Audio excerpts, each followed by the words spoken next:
Abajene muri hehe? Abajene ni muze, umusaza yaje, nizere yuko mwagize weekend nziza, ibirori mwagiyemo byabaguye neza. Abatarashoboye kujya mu birori mwatembereye ahantu murambura amaguru, mukora siporo nk'uko bisanzwe muri weekend, nibura ukagenda n'ahantu amaguru ukareba ibyiza bitatse iyi si. Mwongeye kwirirwa nshuti z'umuryango Itamtam aho muherereye hose, nizere yuko mumeze neza.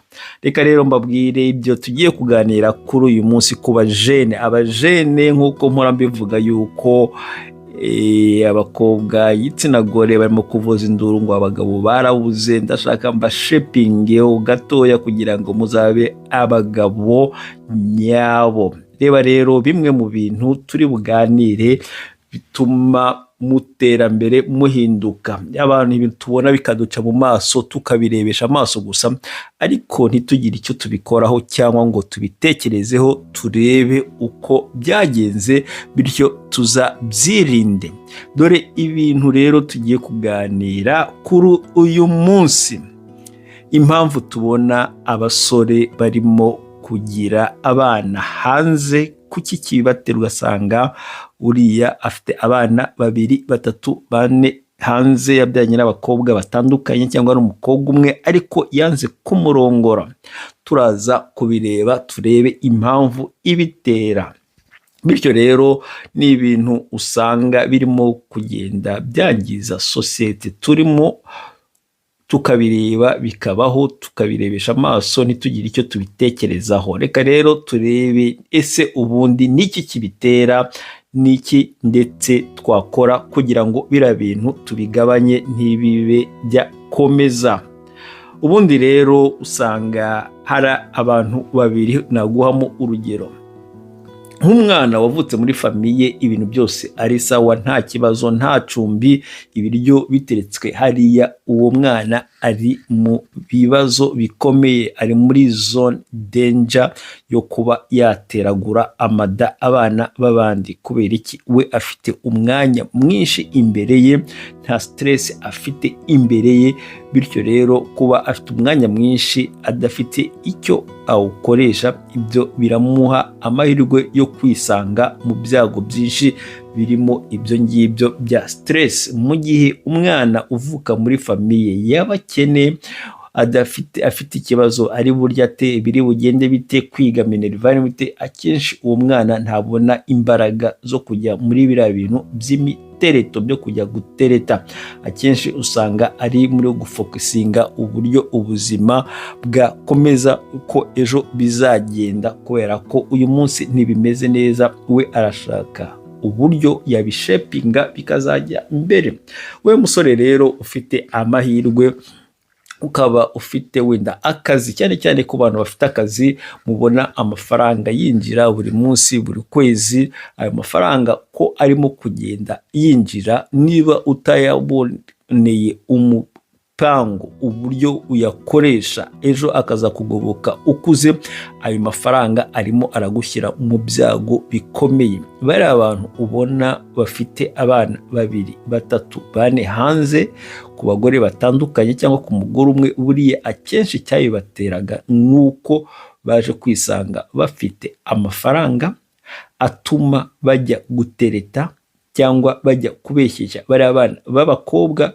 Noneho bari abana b'abakobwa bakabajyaho bazi ko ari abagabo bazabarongora ubutaha. None ugasanga umwana w'umukobwa kubera kwizera cyane umwana w'umuhungu cyangwa amarangamutima, bityo bigatuma yari amafaranga uriya mwana w'umuhungu afite atuma umwana w'umukobwa amererwa neza, feeling good, arimo kwiyumva ko ameze neza, abonye uzamurongora ubutaha. Ugasanga umuhungu azanyemo amanyanga ye yo kumutera inda.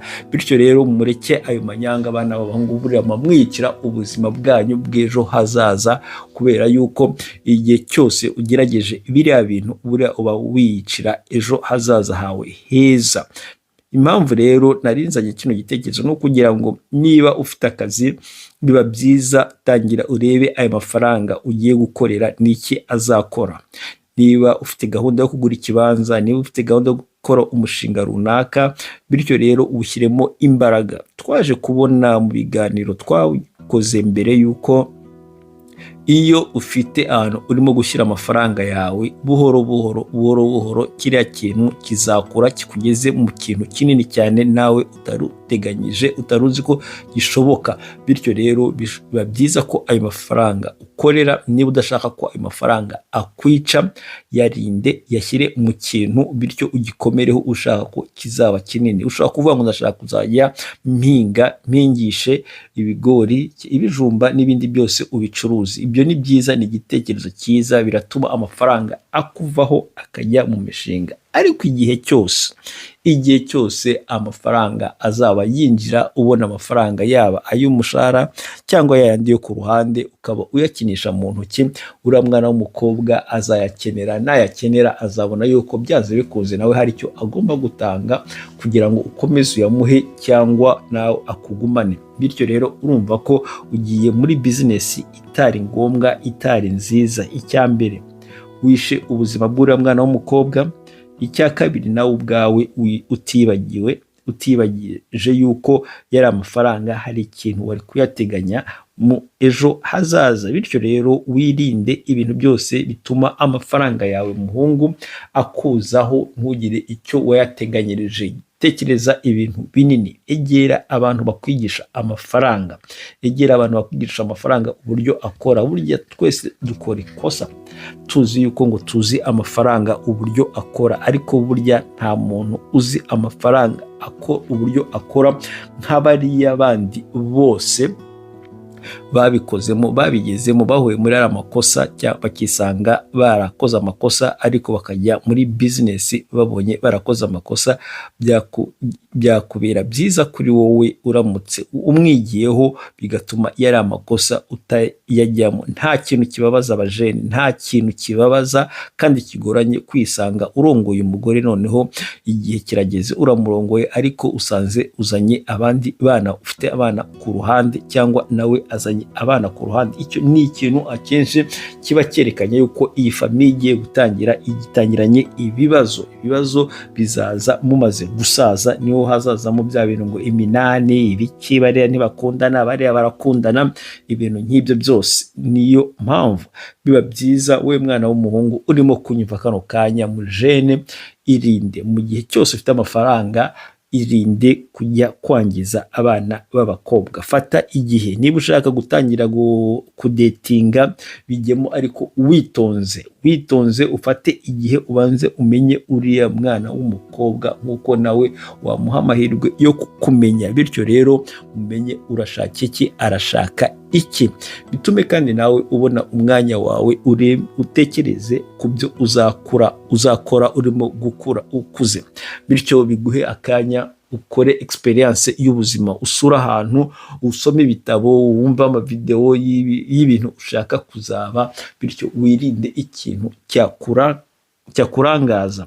Bityo rero wirinde ingeso zo kwangiza amafaranga yawe, kuko uko wangiza ifaranga rimwe ryawe ry'uyu munsi, niko urimo kwangiza ubusaza bwawe. Uzasaza urimo kwanduranya, uhora mu bwoba, ese bizagenda bite, ese abana banjye bizagenda bite, kandi waragize amahirwe, ugira imitungo, ugira amafaranga, ariko urayangiza. Ikindi uretse icyo ngicyo cyo kwangiza amafaranga, imyitwarire yawe nayo ntuzemere yuko amafaranga ayangiza. Bigendanye nuko iyo ubonye amafaranga utangira gusuzugura abantu bari munsi yawe, ntucyumva ababyeyi, ntucyumva inama zose, ukumva yuko amafaranga yakugize undi muntu. Oya, yari amafaranga ahubwo ni itike yo kukugeza ahandi hanini hashoboka. Ntuzabone ko amafaranga ari ayo kuzanamo urwango hagati yawe na famiye yawe. Oya, ntabwo ari byiza, ntabwo ari iby'umwana wavutse mu bantu. Umwana wavutse mu bantu bazima, ahubwo abuhora abona ababyeyi be cyangwa inshuti ze cyangwa abavandimwe be ari ingenzi, kandi agahora ashaka gukora ikintu cyaba shapinga. Bityo rero ayo mafaranga yaba make kose, tangira urebe uburyo waya deployinga. Bityo rero azakugire akamaro ukuze, kandi azakugoboke ushaje. Biba byiza rero utangiye kwimenyereza ku bantu kwimenyereza gusoma ibitabo by'uburyo amafaranga akora, ubujyanama ku byerekeye uko amafaranga akora, gusevinga, kuinvestisa, ukajya mu mishinga mito mito, byanaba ngombwa ugashaka inshuti ye, umuvandimwe ukora business runaka, nawe ukayijyamo ugashyiramo amafaranga yawe, mugafashanya. Biba byiza kwiga gutekereza gukora hamwe. Nta kintu cyiza kiryoha nk'abantu bakoze hamwe, barabyirukiye ahantu hamwe, bava muri famiye imwe. Burya birafasha cyane, bituma mugera kure hashoboka. Muri business zose rero burya abantu babanza gukora za mbere yuko ufata amafaranga yawe uyajyana mu bana b'abakobwa cyangwa ugura imyenda, banza wihugure ubwawe, ese amafaranga ni iki, ese amafaranga akora ate. Hari abantu benshi bagize amahirwe bakagira akazi keza. Amateka atwereka yuko abantu bagize amafaranga bakagira akazi keza, bava muri famiye itagize icyo ibuze, aba bana akenshi bagiye bapfa ubusa, kubera ko amafaranga ntibari bazi uburyo bayakoramo imishinga cyangwa bayabike ahantu azabyaremo ibintu binini bashaka kuba byo. Bityo rero bajene ndabagira inama nkomeje yuko mugomba gukoresha neza amafaranga, mukashyira mu bintu bibubaka, kubera yuko kano kanya uragira ngo uri mutoya, ariko hari igihe uzakura. Tunibukiranye ko hari nk'igitabo twigeze gusoma mu by'ubukungu kivuga ngo the second mount, ibyo bita the second mount ni umusozi wa kabiri uzamuka mu gihe warangije uwa mbere. Uriya musozi wa kabiri uzamuka akenshi muri cya gifite imyaka 50, 60, aho ugiye gukora ibintu byawe, aho ugiye gushyira imbaraga kuri famiye yawe, ubonye umugore, ubu ugiye kurema abana. Bityo se rero, ese uriya musozi wa mbere wawuzamutse ute? Ese wirinze gukinakina n'abana b'abandi? Ese wawukozemo ibyo bita memories dividend? Wakozemo kujya gusura ahantu nyaburanga? Ese hari ibintu wize? Ese hari inshuti wasuye? ese n'ibindi ariko byiza bizaba bikwibutsa ubusore bwawe, ukavuga yes, ibi bintu byagenze neza, aho kugira ngo wicare hasi wicuze n'impamvu wanyuze hariya, wicuze n'impamvu wahuye n'abari abantu, kubera ko uyu munsi ugeze aho isi itakwishimiye, aho ubona ibintu imbere yawe bitameze neza. Bityo rero bajene, mugitangira akazi, bajene ubu murimo gukora mutari mwashaka, mwirinde ibiriya bintu byo kujya imbere yo mugaragaza amafaranga yanyu, ahubwo mumenye ko hari indi intambwe yo kwiga kumenya agaciro k'amafaranga naho agomba kujya, kubera ko iriya ni urwego rwa mbere. Urabona iyo uzamuka urwego ni ka kantu ka mbere uba wuriye, uba ukeneye kugira ngo ugere kure hashoboka wowe ushaka kugera. Bityo rero nugenda uzamuka urwego utareba aho ugana hejuru, byanze bikunze ushobora kuzarenga urwego ukitura hasi. Ntabwo ari byo tubashakira bajene rero. Mu rwego rwo kubashepinga ibi bintu, mubyirinde. Byaba byiza uramutse ugiye muri famiye, ugiye gushaka uwo washatse, nta mugore ufite ku ruhande, nta mwana ufite ku ruhande, n'uriya mugore nawe ari uko nguko, nta bintu byiza biryoshye gutyo.